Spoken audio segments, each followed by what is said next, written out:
Hello বন্ধুরা, আজকে আমরা গরু মাংসের চিলি করবো। এটা আমি সিদ্ধ করে একটা বাটিতে নিয়েছি, কুচি কুচি করে কেটে সিদ্ধ করেছি। একটু লবণ, একটু হলুদ, একটু মরিচ দিয়ে এখন আমরা কড়াইতে তেল দিয়ে দিয়েছি। তেলটা গরম হয়ে এসেছে। এখন আমরা দেবো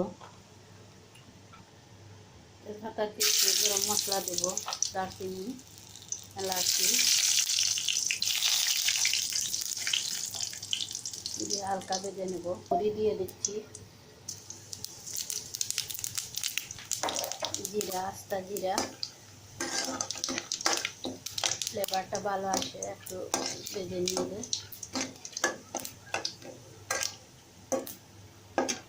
এখন আমরা রসুন বাটা দেব 2 টেবিল পরিমাণ।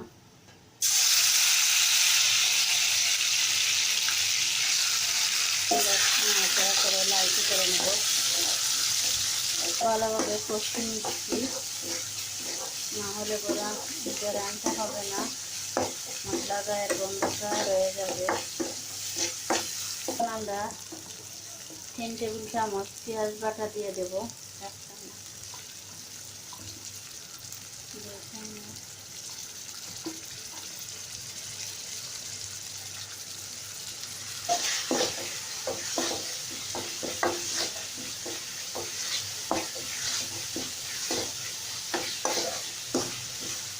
ভালোভাবে কষিয়ে নিয়ে মশলাটা বন্ধ হওয়ানো। আমরা এখন 1 টেবিল চামচ আদা বাটা দিয়ে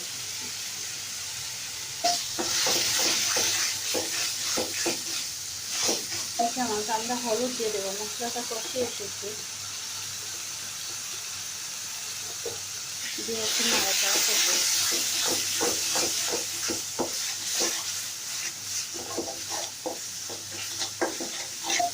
1 টেবিল চামচ মরিচ,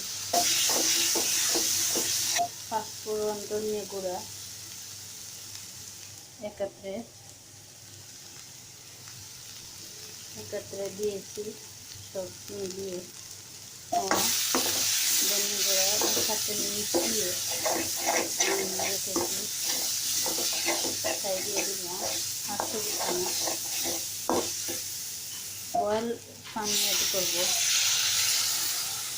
একটু মশলার জন্য, মশলাটা কষিয়ে নেওয়ার জন্য।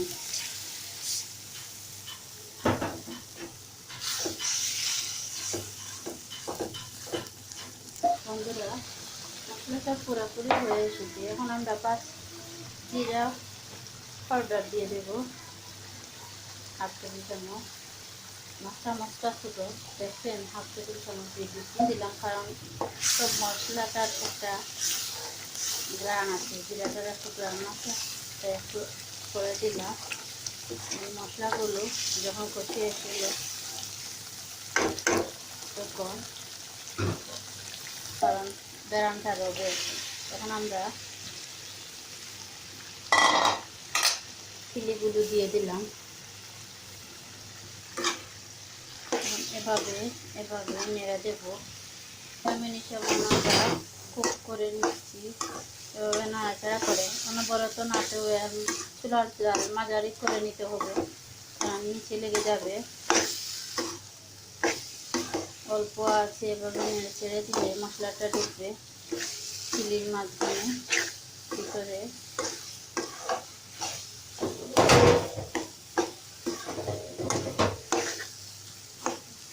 সরি বন্ধুরা, আমি লবণ দিয়েছি অফলাইনে, ভুলে গেছি। স্বাদ মতো দেবেন, ঠিক পরিমাণ মতো দেবেন, না হলে কিছু হয়ে যাবে। আর কিছু হলে এটা মজা পানি মিক্স করবেন। যদি বেশি লবণ হয়ে যায় তাহলে আপনারা 1 টুকরো কাঁচা পেঁপে কেটে দিয়ে দেবেন, আনা কুচি করে আলু একটা কেটে দেবেন, তাহলে লবণের যে কিছু ভাবটা চলে যাবে। এটা কাঁচামরিচ দিলাম, অপশনাল, দিলে ভালো হয়, গ্রান হয় আর সৌন্দর্যটা বেড়ে যায়। দেখছেন আমার মশলাটুকু বেশ কষিয়ে দিয়ে, এখন আমি বয়েল পানি অ্যাড করবো, একটু বেশি না, গরম করা পানি দেবেন, তাহলে স্বাদটা বেড়ে যাবে। হয়ে এসেছে আমাদের কলিজা, হয়ে এসেছে।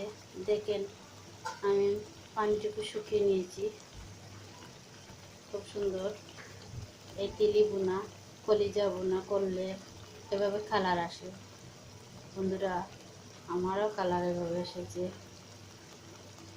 বেশ সুন্দর।